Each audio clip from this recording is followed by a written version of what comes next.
Greek scholar, and offer that small opportunities are always the beginning of great enterprises. Every great enterprise begins its life as the idea in the mind of one. And the idea that came to one of our fellows who was in a course just like you not very long ago has translated into the beginning of what promises to be a productive enterprise in Dhaka.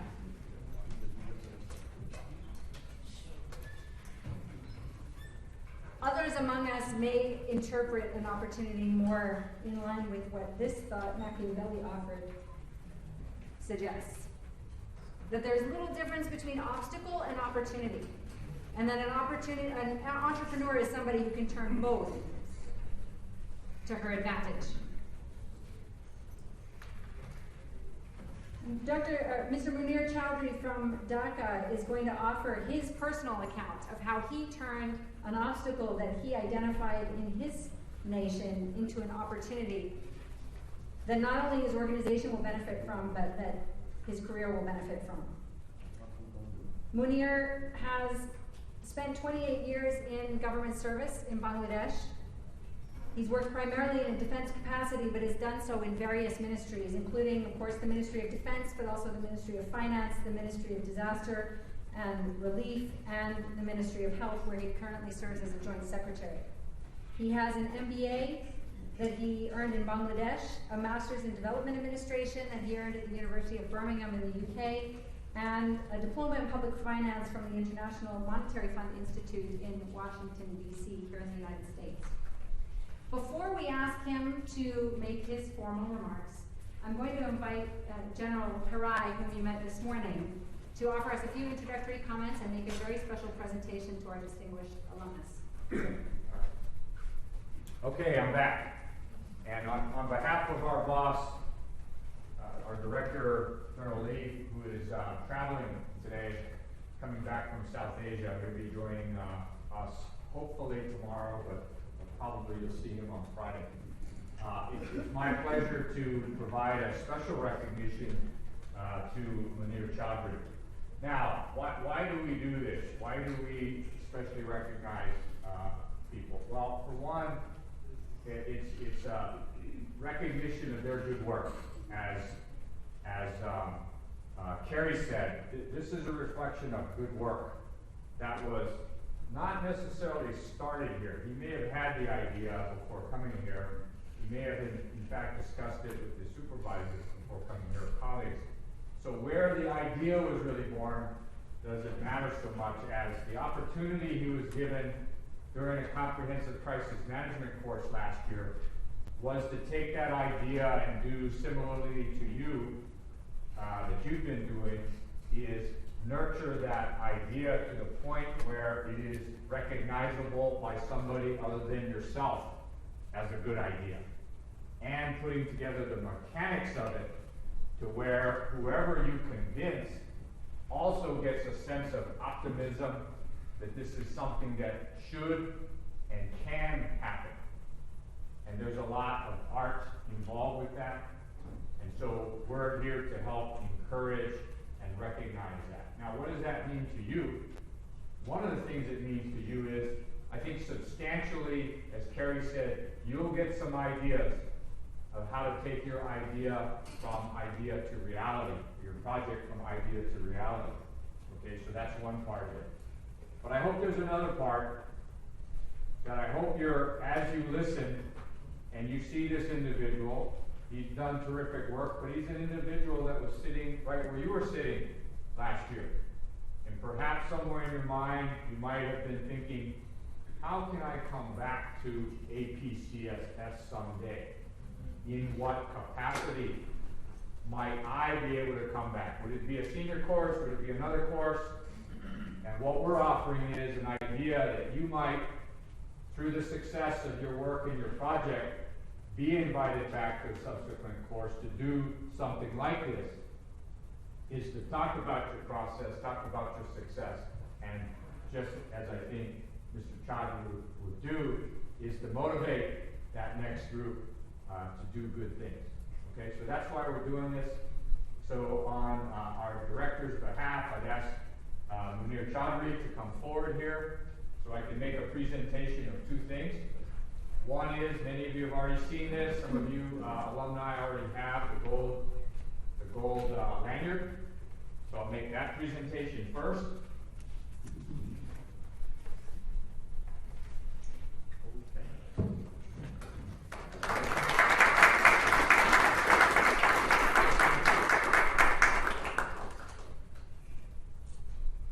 You already hired some photographers. Okay. And then also, there's a certificate that goes along with this, signed by General Lee. It's an APCSS Alumni Achievement Award. Joint Secretary Munir Chowdhury is hereby recognized for outstanding contributions to Asia-Pacific security. Responding to urban disasters and building collapses in Dhaka, Bangladesh, Munir led a diverse team of government officials on a project to create an incident management system.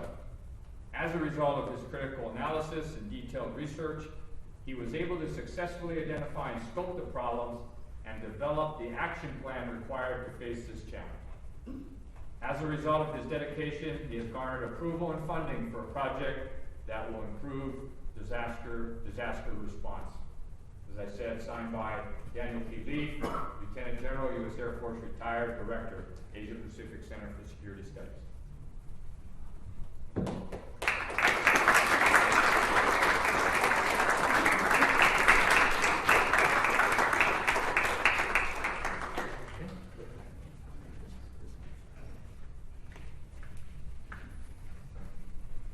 Okay, over to you, Munir Chowdhury. Welcome.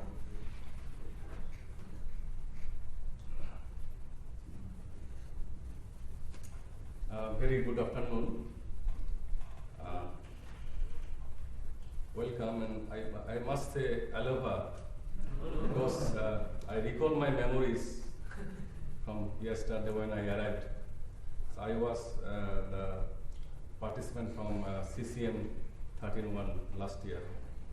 So it was really nice to again return back to APCSS, and it was really I recall our very good gesture, and I spent here last year. So today I am going to discuss how the strategy became a reality when we designed a project on incident command system in Bangladesh.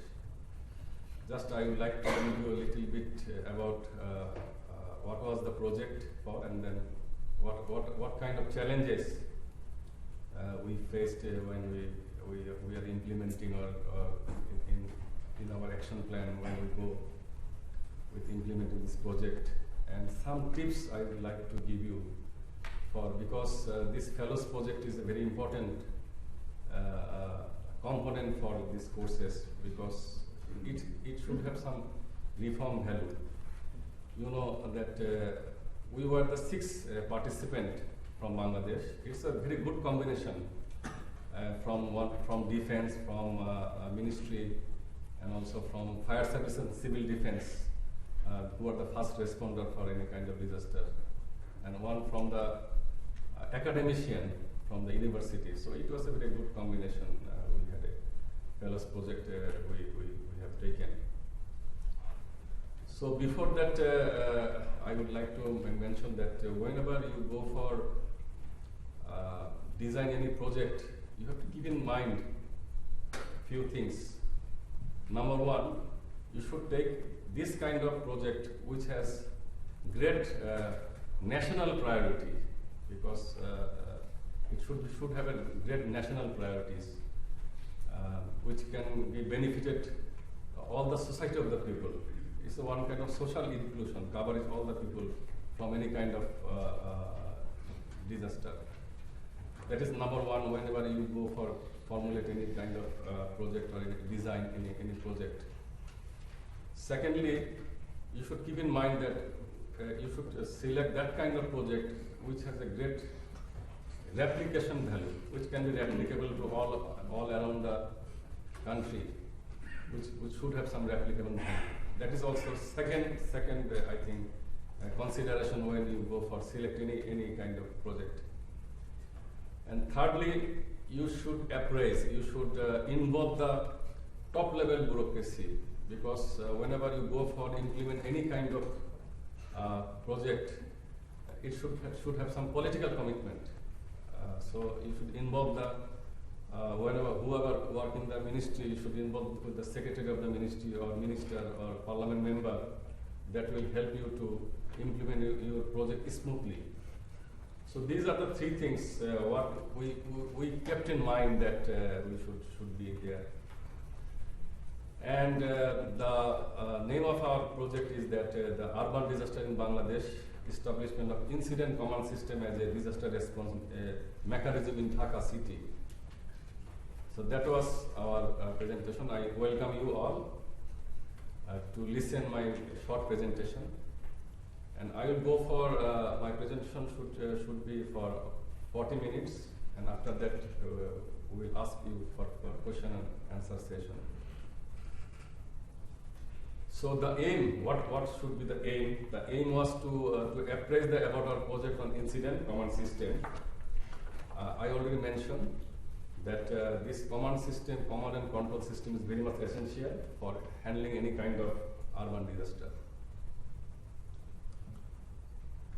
So this is some scope. You have to develop some sequence, like what is the problem before you design any kind of project. You should know what is the problem, what is the reform value.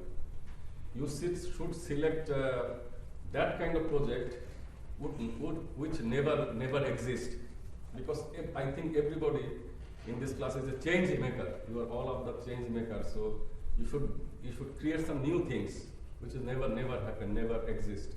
So that is the challenges. So you have to identify first the problem, what kind of problem you are facing, which relate to your country, any kind of project related with the crisis, any kind of crisis, any kind of disaster, any kind of security issue, whatever it is. So nowadays, you know that non-traditional security is also a very important area, like food security, disaster management security, because more casualty are going on due to non-traditional security, earthquake, cyclone, and tornado, something like that. So we should put more emphasis on also the parallel with the non-traditional security. So you have to identify the problem first, problem statement, then approach and analysis of component of disaster or any kind of whatever you feel. Why do we need incident command system? What is the rationale behind that? What is the reform value? What is the impact? We have to identify. Then goal and objective, we should go for what is the goal, what is the objective, and what is the expected outcome. It should be smart form, it should be in time frame. Then propose methodology, both the primary and secondary data analysis. Then outline action plan. You could develop some action plan with the time frame. Then discussion and conclusion. So this is the one kind of design what we followed for designing our fellows project.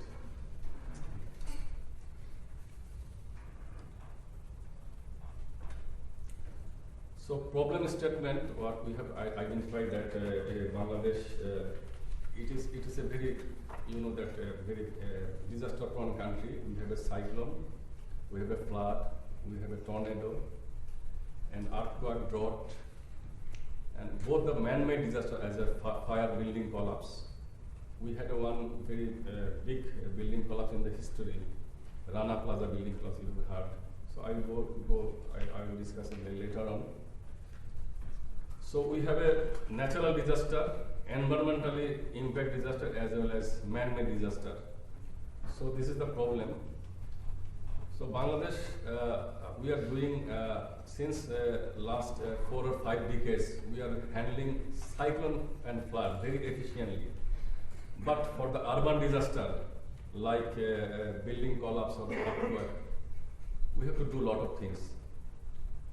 So we have a problem for urban areas, like we have a rapid urbanization. So our focus area is that urban area because we have a rapid urbanization, rapid migration every year from the rural to urban. Urban-based development is going on.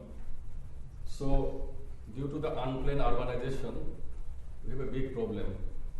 We had a disaster like building collapse, fire. So we need some coordination, command and control. That's why we have identified that this is a big problem of coordination, control and command for handling any kind of urban disaster.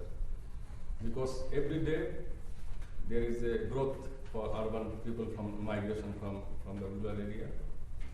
And we have identified our capital city, Dhaka, because we have a 5 to 22 urban centers throughout the country, but 45% people are living in Dhaka city, almost 15 million people. So that is a very critical scenario in rapid urbanization. So we have identified that this is the problem to handling this kind of urban issue.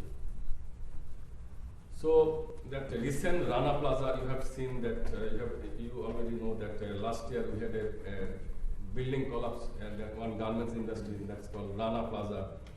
It is a critical building collapse in the history, critical and inhuman catastrophe in history. So at that time we have seen that there was a need to rebuild our thinking level that we should have better command and control and coordination. Otherwise, if we had at that time better coordination, command and control, incident management system, the casualty may be less. So we think that this is a very big problem that we have identified that we should have a better coordination, command and control.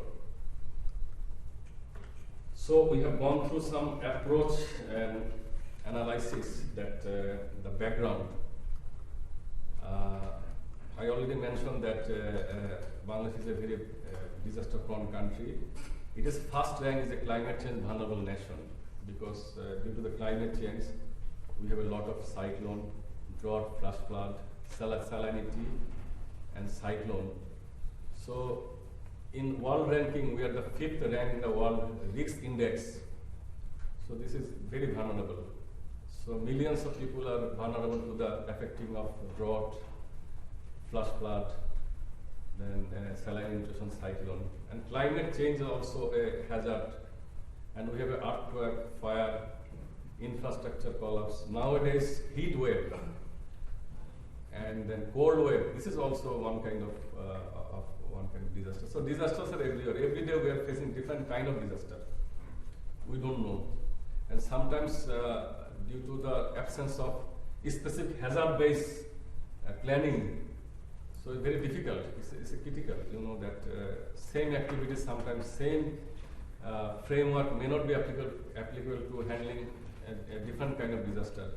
So this is a critical issue. This is a big challenges because the agroecological condition, the anthropology, and the people of that different area of different kind of disaster.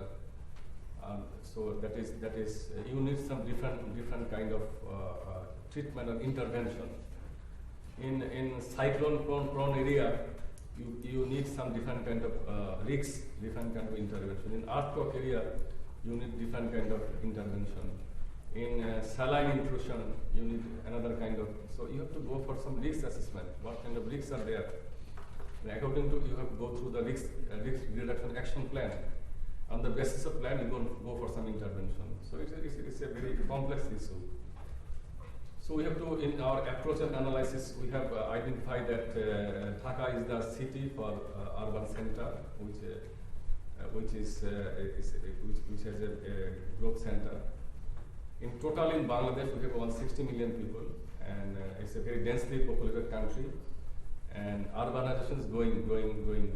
And I already mentioned that our focus area, because Dhaka is the capital city, and it has a almost 45% of the total urban population are living in the Dhaka city. So the risks of the earthquake and building collapse like Rana Plaza and fire, this is very vulnerable. So we have think that our approach is that we should select the urban area capital city.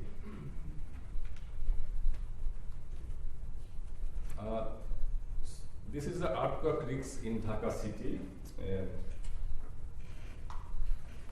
It is population is its area is 815.85 square kilometer, and population 15 million living in this small space. You know, and 4.2% people is increasing every year. So it's a very vulnerable.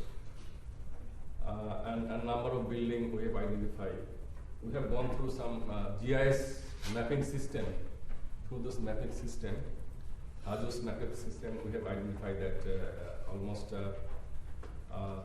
326,000 building are there, which is a very value is almost $16,759 million US.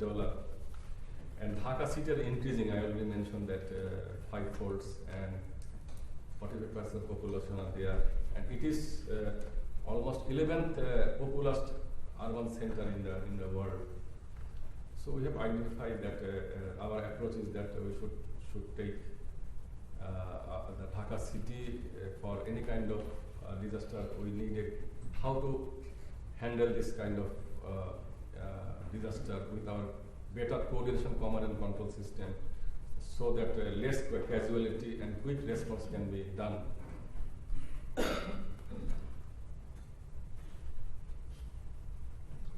So this is the vulnerability map with respect to earthquake. Whenever you go for earthquake, you have to identify which things are most vulnerable. Whenever if there was a study that if 7.5 Richter scale of earthquake, so what kind of damages can be done? A lot of lives will be collapsed, and the transport system, utility system, and the water sewers will be damaged, and how many building? Almost 83% building will be collapsed according to the risks and vulnerability study we have done through our comprehensive disaster management program. And we have a highway, bridges, what will happen to that bridges, and what kind of chemical leakage can be happened, and what is the situation of hospital, because hospital should be the key point in installation, because whenever any big catastrophe happens, hospital should be needed, so it should be the earthquake resistance building or something like that. What should be the backup system? And also the medical and the school, which areas the school are located. So there is an estimate that if it is in the daytime in the earthquakes, how many people will be collapsed, and if it is a night time, how many people will be dead, go for death. So this is the scenario that we have identified with respect to earthquake is a very vulnerable.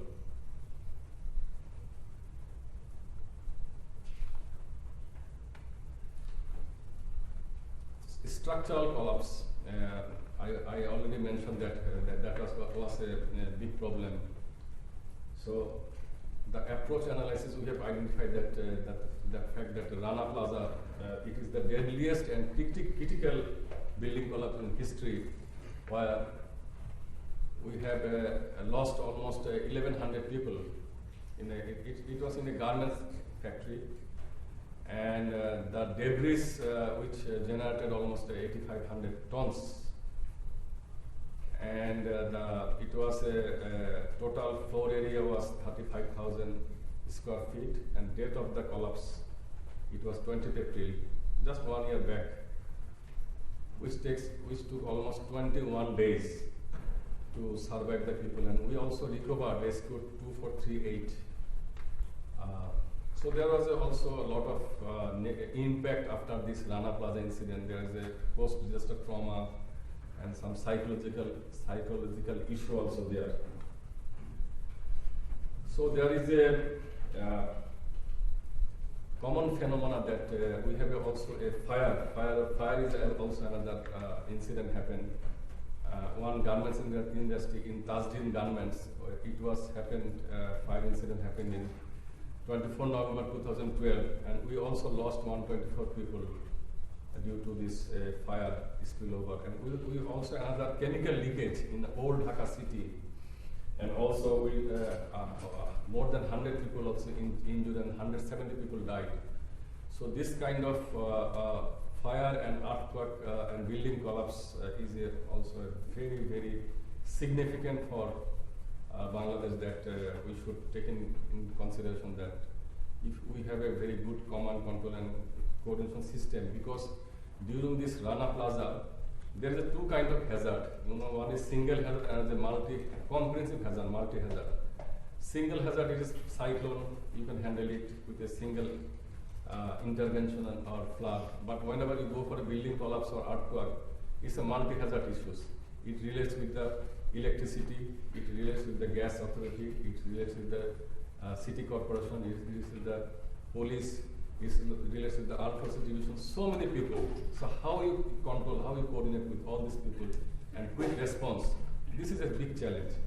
So we have identified that there should be a standing operating procedure and also a better coordination and command system, so that in future this kind of catastrophe we can handle it efficiently and quick response. So why do we need incident command system? Because you know that incident command system is the system that which help you to go for a better preparedness. It's called PPRR. It's called preparedness, response, recovery. So you have to prepare before the disaster, during the disaster, after the disaster. So you should prepare risk reduction and response. Debris and dead body management is also a very important area. So you have to manage this dead body, and we have experience in the Rana Plaza. And resource mobilization plan, that is also another area. The integrated training and command, liaison with the coordination. Then crowd and media, that is also crowd control during that Rana Plaza incident. We have seen that because we have identified a gap after this building collapse, that we had a lack of coordination among the different stakeholders. Then we have a lack of structural planning among the agencies, because I already mentioned different agencies are related. Lack of reliable information, that is also very important. Clear line of authority. So we have identified that gaps, and we thought that we need to appropriate incident command system to face similar kind of challenges in future. So that's why we should why we do need incident command system, I have mentioned here. The rationale, minimize if we have a better incident command and control system, which can minimize your life and property, better cooperation, coordination and communication, then comprehensive, effective, swift and well-planned disaster risk management system, address future multi-hazard urban disaster efficiently, and strengthening the standardized disaster response and mechanism. So this is the rationale we have identified that we should go. So after that, we designed that what should be the goal. The goal is that to establish the incident command system in Bangladesh with a view to reduce the risks of urban disaster in the Dhaka city. And the objective, we have identified 3 objectives: to identify the possible urban disaster effect and factors contributing to those disasters in Dhaka city, to determine the mechanism of ICS drawing to the opinion of the relevant agency. We have to go for the stakeholder analysis, because there are some agencies we are directly related with this kind of response and recovery and planning. So we have to go through the mechanism for opinion, consultation.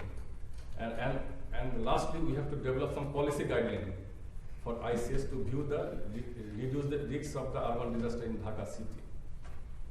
So these are the goal and objective. Whenever you go for any kind of formulate any kind of project, you have to identify your specific goal, then your objective and expected outcome as well with the time frame. So we have proposed methodology was we have designed the primary data and secondary data analysis for developing the incident command system guideline. The primary data, it was first the broad spectrum household survey, then focus group discussion and in-depth interview with some experienced person. So this is the framework for our primary data collection strategy.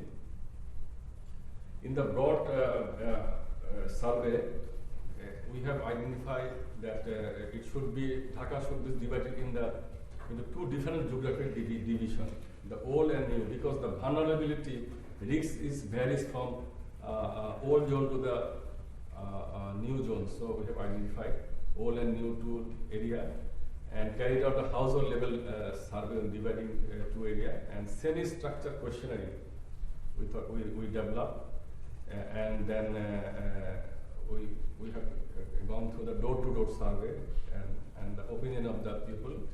If it is male head, then we have gone through the male head discussion with the male head, and if it is female head, then the wife of the head will be taken as a respondent. And 1,000 household, we have think that we have gone through the sample survey 1,000, and sample systematic and random sampling technique will be that followed in carrying out this survey. Focus group discussion, I already mentioned that before, during and after disaster, who are the stakeholder, major stakeholder for recovery program, response program. So we have identified that the Ministry of Works, then City Corporation, Fire Service, Civil Defense, then Armed Forces Division, Meteorological Department, then some international NGO, they are also the responder. We have seen that they work together in a joint cooperation strategy we have developed. So NGO and the development partners also the stakeholder. And university also, because they are the responsible for developing some academician and professional as DRR. So they are the TITAS gas system, electricity.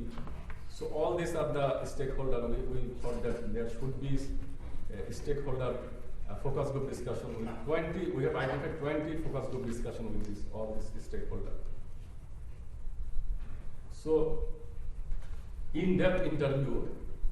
This is why this is a very unique thing that why we are going for in-depth interview, because this is an experience. Sometimes experience cannot be substituted by talent. Experience, you have to identify your experienced people. So some high official, because we had two big disaster happen in Bangladesh in 2007, and it's a super cyclone Sidor, and we had another 2009. It's called Ayla. It was a category 4 type of disaster. So those who are related with the recovery program, and so we should have some in-depth interview with these high officials who were in a key role. So this is the one kind of in-depth interview we have carried out. And secondary data, we've gone through some published and unpublished document and articles and government best practices and various organizations and international organizations, those who are doing this kind of incident management system. So we also think that we should consult with the regional experiences and international experiences. So these are all about our project. And now outline action plan. On the basis of our analysis, scope and problem, we have identified the outline action plan in the time frame. You can see that action plan, which should be synchronized with your goal, your objective, and your purpose and your expected outcome. So it should be linked together. So we have identified that first of all we have selected study area, Dhaka city, and the time frame, who are the resource, what kind of resources are needed. Then we have gone through the project with the APCSS authority. Then we have identified the comparison between the existing policy. What is the existing policy support you, and what should be the new one? So you should compare so that you can identify what is the gaps. And who are the responsible, how you go for the resources, what is the time frame, it is mentioned here. Then we have to go through some baseline survey. I already mentioned that we have gone through some focus group discussion. And for that, what kind of resource we need, what kind of persons we are responsible, what is the time frame, and these are the things we need to do. And after that, we have to go through the stakeholder analysis. I already mentioned with the different stakeholder. And then we have gone through the validation workshop. After preparation of, after completing the survey and focus group discussion, we developed a draft policy guideline of our incident command system. And then we arranged for a validation workshop with all the stakeholders, and then again fine-tuning your policy guideline. And after finalization of that policy guideline, we can go through the again our it's called one kind of milestone that we can go for some mock drill or something like that. So what kind of challenges we faces for because I already mentioned that whenever you go for design any project, you have to involve your higher authority. Whoever work in any ministry or agency or organization, you should get approval from your ministry. So it will help, because there is a one articulation is that learning point. Response or approval from the higher authority makes you easier to getting things done. So getting things done, you need to get approval from your authority involved. And your command area, wherever you work, if you take that kind of project which relates with your job specification, description, that will help you to implement your project very efficiently. So that is the challenges what we faces, and funding also one important thing that, and it is good that we involve the government. We had a meeting and we invited different development partners, and USAID at last come up with help us to develop this incident management system with a joint cooperation with our Bangladesh government. And challenges, we have found that whenever we go for design any kind of formulation of any kind of project, you have to go for some stakeholder analysis a little bit, because whenever you go for identify your stakeholder, you will find there is a two kind of stakeholder, broader sense. One is some driving forces. Few stakeholders, they are very much encouraging. They help you to go with your project. Few are the restraining force. Sometimes some are the restraint, that they are not happy, or they are not willing to work together with you. So you have to identify who are the supporters, who are the driving force, who are the restraining force. And you try to minimize. If you identify the restraining force, so you can try to convert them to the driving force. So that is challenges we have faced. And at last we achieved that we identify the restraining force and some political people, then we make them understand that this is very important for our country context. That is one challenges we have find. And also you have to identify the beneficiaries. Who are the beneficiaries for this? It's mass people, you know. And one thing I would like to mention that the coordination among your team member, that is also important. When you go back home, suppose you form 5 or 6 people in different locations, they are working. So bring together and work together, that is also challenges. So you have to be careful that how to communicate the team building, how to develop this team building among your team member, that is also important. Because when you are working together here, but when you go back home, you see that it's very difficult to work together. So that is also one challenges I have seen. So I am about to finish, complete my presentation, and this is a very good time that I have an opportunity. I would like to thank APCSS that for bringing me here and share my experiences for developing our fellows project. And I think that you can able to develop your design your fellows project efficiently, which has a reform value, which is a very good application, which has a very big national value, which more people will be benefited from your country. Thank you so much. and now for the question, if you have any question. Thank you, Munir. Are there any